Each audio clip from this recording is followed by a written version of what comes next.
Height मिल्छ यहाँ आउँछ यसो त्यो झोलाको के गर्नु पर्ने हो मैले झोलाको व्यवस्थापन त्यो हाल्दियो भित्र ल खस्नु भएन है खसेपछि यो झोलाको हो नि खस्नु केही छैन पछि अझ बोलाउँछु ल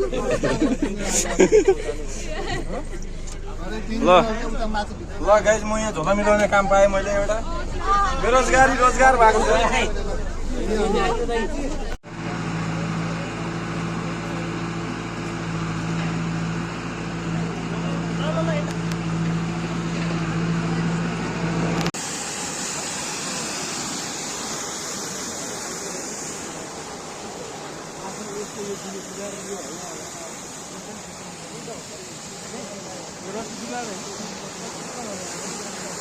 सबतिर घुमाउनु होला है हजुर रेडी 1 2 3 भन्नु होला रेडी 1 2 3 हो एक्लो यो रातमा मेरो यो साथमा एक्लो यो रातमा मेरो यो साथमा नचोल घरी घरी नचोल घरी घरी सिहान कि परी कालो केस तिम्रो नरम गाला तिम्रो कालो केस तिम्रो नरम गाला तिम्रो सेतो साडीमा नलैजाऊ न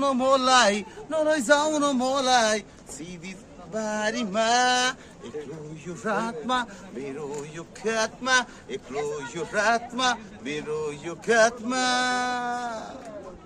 थ्याङ्क यू साथीहरू थ्याङ्क यू बबाल मेरो नाम हो आदित्य झा है एउटा गाना गाउन जान्छु है यो गाउँको ठिक ठाउँमा यो गाउँको ठिक ठाउँमा कान्छ मेरो नाम आउने जाँदै गर्नु है सबलाई राम राम शिव अन्तर दिन नमस्ते हरिभक्त बन्द है अरू काव्य निले वर्ष बन्द हरिभक्त दिनु है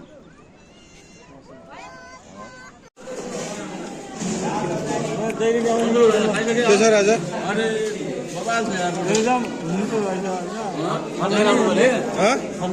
कस्तो लाग्यो खाना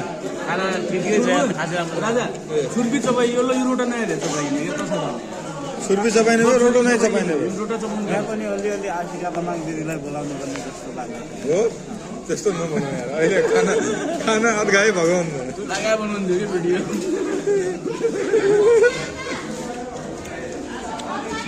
राजा कन्टेन्ट म्यानेजर हो भान्जा के छ खाना कस्तो लाग्यो राम्रै थियो काम साहब ए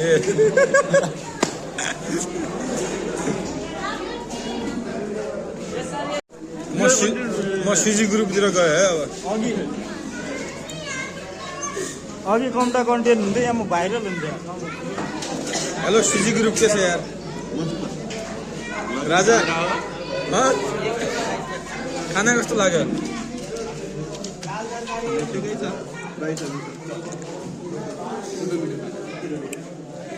कहिलेपछि खाना खाइयो कस्तो लाग्यो खाना एकदम बवाल छ हेलो हेलो शेखा कस्तो लाग्यो खाना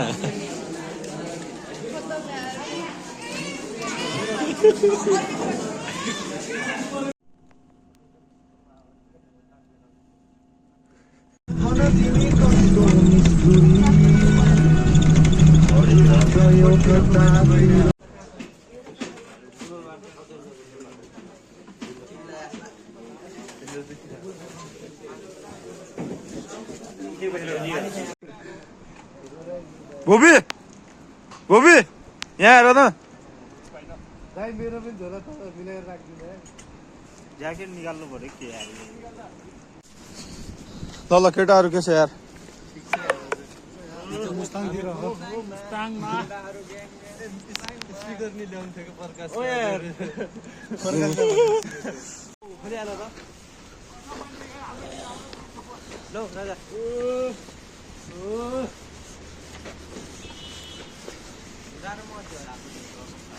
ल गाइस रूप से झरना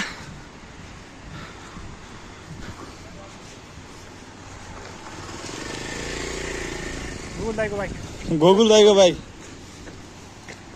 ओ माई गॉश खास हुन्छ राजा माल हो त वाह यार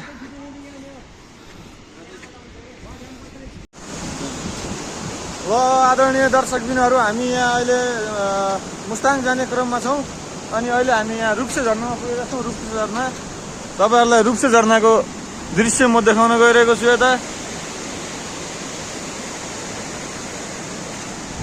राजु कस्तो लाग्यो रूप्से झरना? एकदम बवाल लाग्यो?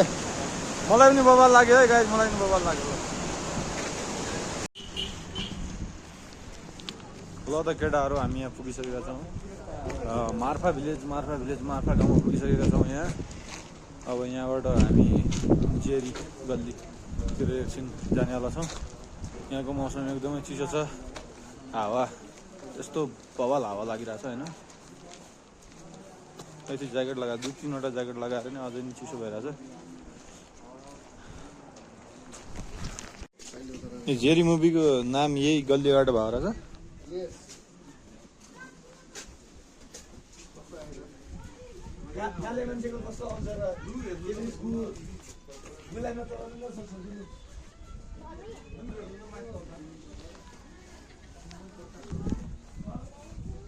यो मुस्ताङको मार्फा गाउँको जेरी गल्ली रहेछ। यो गल्लीको नाम चाहिँ जेरी गल्ली होइन। अनि जुन जेरी फिल्म अनमोल केसीको जेरी मुभी, त्यो मुभीको नामकरण चाहिँ यही गल्लीको नामबाट भएको रहेछ। अहिले हामी यहाँ छौँ, केटाहरू पछाडि फोटो खिच्दै आइरहेछन् होइन। कहाँ हो? लुक्ने गल्ली हो त। ए यो लुक्ने गल्ली नले तपाईँ लुकिराख्नु भएको छ? लुक्नु पर्यो नि त अलि। कहाँ त्यस्तो लुकिन्छ त? लुक्नु पर्यो।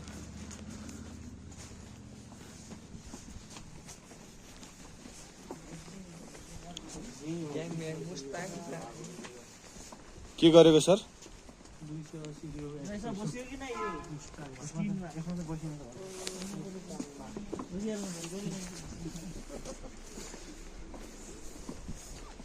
यहाँ के हो? लुक्ने गल्ली हो क्या?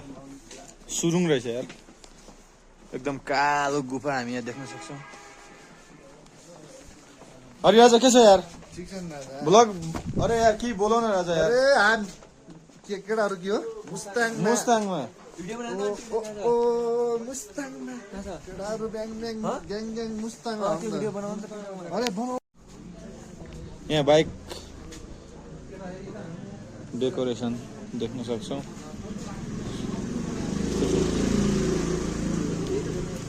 केटाहरू सब जाडोले ओइलाए जस्ता छन् यहाँ। पहिला त पऱ्यो नि, जाडो भइसक्यो यता, गाह्रो छ नि। तातो बनाउनु पर्यो नि त कि?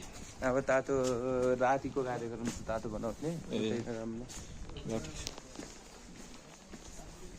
यस्तो टोपी राम्रो हुन्छ यार, तर लग्नलाई यहाँ राम्रो हुन्छ होइन। यो कपडाहरू त राम्रो हुन्छ, तर हामीसँग अहिले धेरै यस्तो छैन, त्यही भएर हामी केही किन्दैनौँ। बुद्ध गल्ली, गल्ली नम्बर 3। तपाईँको सामान छुट्यो कि केही?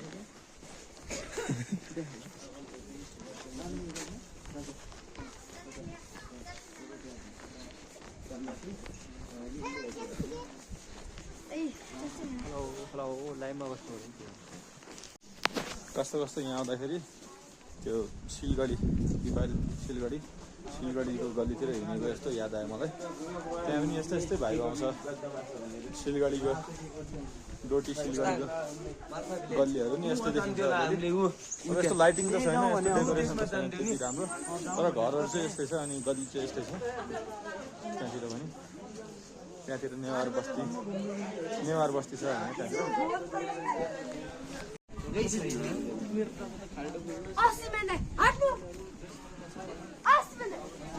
फर्क्यो राजा? फर्क्यो हो?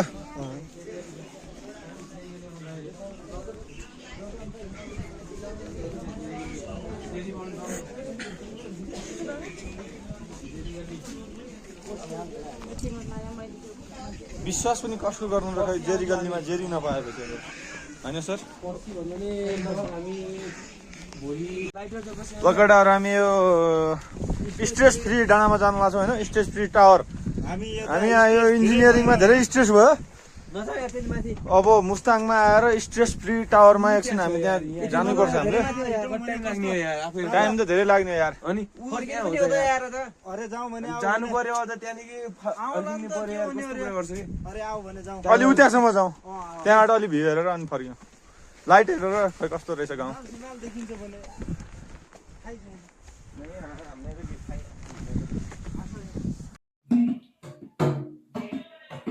दिउँला मखमली साडी दिउँला खाइबर मैहु कान्छीको ड्राइभर दिउँला मखमली साडी दिउँला खाइबर मैहु कान्छीको ड्राइभर यो नानीको शिरैमा इन्द्र कमल फुल फुल्यो मग मग चल्यो बासना अंकुशैले हानु कि जट्टारोले हानु कि यो नानीको शिरमै मोहनी